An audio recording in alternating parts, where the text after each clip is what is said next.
আসসালামু আলাইকুম প্রিয় দর্শক, এই মুহূর্তে দেশের সবচেয়ে আলোচিত বিষয় হচ্ছে প্রধান উপদেষ্টা ডক্টর মোহাম্মদ ইউনূসের সঙ্গে বিএনপির ভারপ্রাপ্ত চেয়ারম্যান তারেক রহমানের সম্ভাব্য বৈঠক। বৈঠকটা হবে ইংল্যান্ডে এবং ডক্টর ইউনূস এখন এরই মধ্যে লন্ডনে পৌঁছে গেছেন এবং উনি অবশ্য গিয়েছেন ওনার একটা ব্যক্তিগত কারণে, উনি একটা পুরস্কার পেতে যাচ্ছেন। আর এরই সঙ্গে দেশেরও একটা কাজ আছে, সেটা হচ্ছে বিদেশে পাচারকৃত অর্থ, বিশেষ করে ইংল্যান্ডে পাচারকৃত যে অর্থ, সেই অর্থ ফেরত আনার জন্য কোনো কিছু করা যায় কিনা এটা নিয়ে ইংল্যান্ডের কর্তৃপক্ষের সঙ্গে কথা বলা গুরুত্বপূর্ণ বিষয়, কোনো সন্দেহ নেই। কিন্তু এর পাশাপাশি তারেক রহমানের সঙ্গে একটা বৈঠক ওনার হবে, এটা মোটামুটি এখন নিশ্চিত হয়ে গেছে। বলা বাহুল্য এই বৈঠকটা খুব ইন্টারেস্টিং এই কারণে যে আমার কাছে মনে হয়েছে যে এই বৈঠকটার উদ্যোগ নিয়েছেন ডক্টর ইউনূস নিজে, মানে ডক্টর ইউনূসই বৈঠকের প্রস্তাবটা দিয়েছেন এবং তারেক রহমান এবং বিএনপির পক্ষ থেকে সেই প্রস্তাবটা গ্রহণ করা হয়েছে। যতদূর জানা গেছে এ পর্যন্ত তারিখও মোটামুটি ঠিক, সেটা হলো 13 তারিখ। 13 তারিখ তারা নিজে হোটেলে থাকবেন অথবা কোনো একটা হোটেলে ওনারা এই আলোচনাটা করবেন। এই যে দ্বিপাক্ষিক আলোচনা, এই আলোচনাটা কিন্তু দেশের বর্তমান যে রাজনৈতিক অবস্থা, সেই অবস্থায় আমার বিবেচনায় খুবই গুরুত্বপূর্ণ একটা আলোচনা। কারণ এই আলোচনাটা আরো আগে হতে পারত, কিন্তু তারপরে হচ্ছে, এটা অবশ্যই একটা ইতিবাচক দিক। কারণ দেশে যাই বলেন না কেন আপনারা, একটা তো পরিস্থিতি তৈরি হয়েছে, দেশের শীর্ষ রাজনীতিবিদের সঙ্গে দেশের প্রধান উপদেষ্টার যে অন্তর্বর্তীকালীন সরকার আছে তার যে প্রধান উপদেষ্টা, তাদের আলোচনা হওয়াটাই কিন্তু আমি মনে করি স্বাস্থ্যকর একটা বিষয়।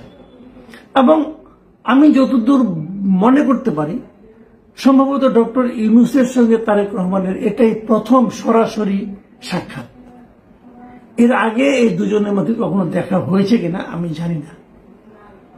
এবং দেশের যে রাজনৈতিক অবস্থা, আপনারা ভেবে নিতেই পারেন যে হয়তো আগামীতে বিএনপি আসবে এবং বিএনপি আসলে দেশের আগামী সম্ভাব্য প্রধানমন্ত্রী হয়তো তারেক রহমান হতে পারেন, নাও পারেন, আমি জানি না। তবে আমি মোটামুটি সেভাবেই অনেককে বলতে শুনেছি এবং আমি নিজেও মনে করি এটা খুব একটা অবাস্তব বিষয় নয়, এটা হতে পারে। সেক্ষেত্রে ভাবি প্রধানমন্ত্রীর সঙ্গে বর্তমান প্রধান উপদেষ্টার সাক্ষাৎ, এটা খুবই একটা গুরুত্বপূর্ণ বিষয় বলে আমার কাছে মনে হয়। এখন প্রশ্ন হচ্ছে এই সাক্ষাতে আলোচনার বিষয়টা কি হবে, কে কি আলোচনা করবেন, ডক্টর ইউনূস কি বলবেন, তারেক রহমান কি চাইবেন, কি চাইলে কি পাইবেন, এই সমস্ত বিষয় কিন্তু আলোচনায় আসবে এই কারণে যে এই দুইজন এরই মধ্যে যার যার অবস্থানে এমন কিছু ঘটনা ঘটিয়েছেন, এমন কিছু কথাবার্তা বলেছেন, এই দুইজনকে একই মত পোষণ করেছেন বলে আমরা সাধারণ মানুষ মনে করতে পারছি না।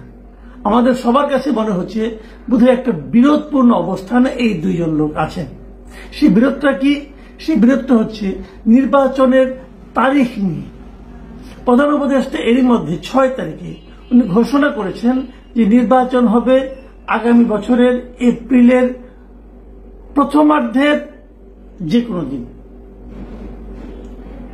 আর বিএনপির পক্ষ থেকে এবং তারেক রহমান নিজেও বলেছেন যে ডিসেম্বরের পর একদিনও নয়, ডিসেম্বরের আগেই নির্বাচন হতে হবে।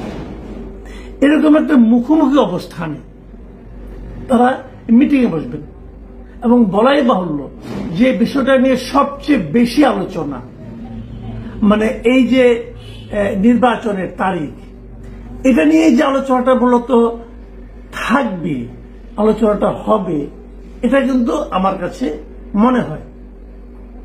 আচ্ছা, আসুন আমরা একটু ভাবি কি হতে পারে। আলোচনা না হলো, আলোচনার সমাধানটা কি হতে পারে। বিএনপি কি করবে? বিএনপি কিন্তু এর মধ্যে বলেছে যে আমরা ডিসেম্বরের মধ্যে নির্বাচন চাই। ডক্টর ইউনূস বলেছেন এপ্রিলের প্রথমার্ধে নির্বাচন হবে। তাহলে এটার সমাধানটা কি? ডক্টর ইউনূস তারেক রহমানের সঙ্গে কথা বলার ইচ্ছা প্রকাশ করার মাধ্যমে এটুকু প্রমাণ করতে পেরেছেন যে উনি একটা আলোচনা চান। যদি আলোচনাই চান তাহলে কিন্তু একটা অবধারিত প্রশ্ন চলে আসে, চলে আসে এইভাবে যে আপনি এই আলোচনাটা বিরোধ সৃষ্টির আগে কোনো চাইলেন না। আপনি 6 তারিখে তারিখটা ঘোষণা করলেন, না করতেন বলতেন যে আমি তারেক রহমানের সঙ্গে দেখা করব, দেখা করে এসে আমি তারিখটা ঘোষণা করি, কোনো প্রবলেম তো ছিল না, আলোচনা করে ঘোষণা করতেন। কিন্তু আগে যখন আপনি ঘোষণা করলেন তখন